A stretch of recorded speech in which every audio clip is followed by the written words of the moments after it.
Trimming arborvitaes at Highland Hill Farm. My name is Mike. I'm at Highland Hill Farm. Today is January 8th, I believe, and we are trimming green giants in the field. This right here, this is a good example of a green giant that we had in the field. We planted this tree 2 years ago. It was about 8 inches tall when we planted it in a 1-quart container. And this is the first time we are pruning it, so you can see that it did grow fairly fast for us. There was 2 full growing seasons that's been in the ground now. So we should have trimmed it last year, but sometimes on nurseries we get so busy with work that we just don't get everything done, and that's why we're out here and it's maybe 10 degrees and we're trimming trees.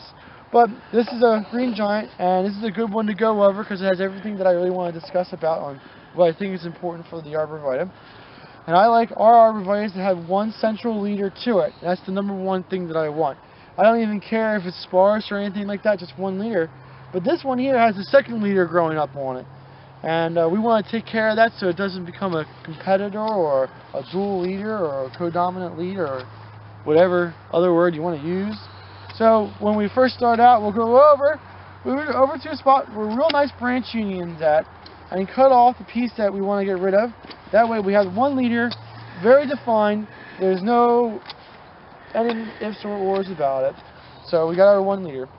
Now, since it's a little bit thin, and not many people really like to have a real thin tree, we're going to go through and we're going to prune this guy down.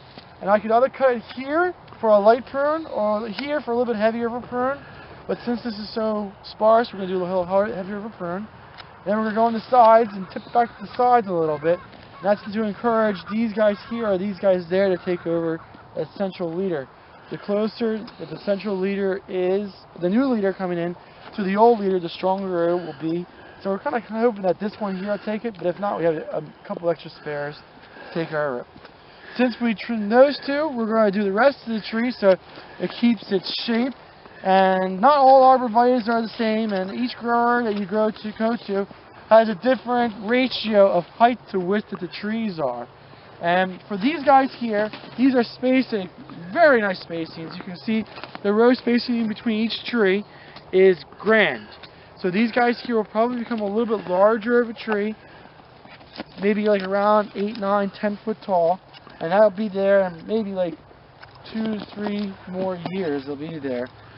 And so we go through, we just trim off a little bit of the sides, we make sure that all the tips are pruned everywhere to encourage this interior growth to come out. And next year when we come out, what I would like to see is this interior growth grow out, fill in, so you won't be able to see the trunk of the tree. Oh, you will be able to, but it won't be so obvious. I also like to see a new leader sprout up on one of these.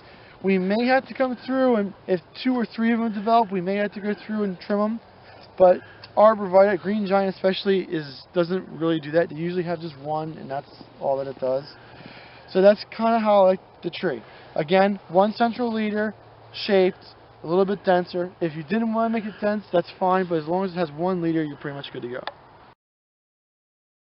Highland Hill Farm is located on Route 313 in Fountainville, PA, Bucks County. We have the largest selection of green giants in the Delaware Valley area. Call us for your green giant needs.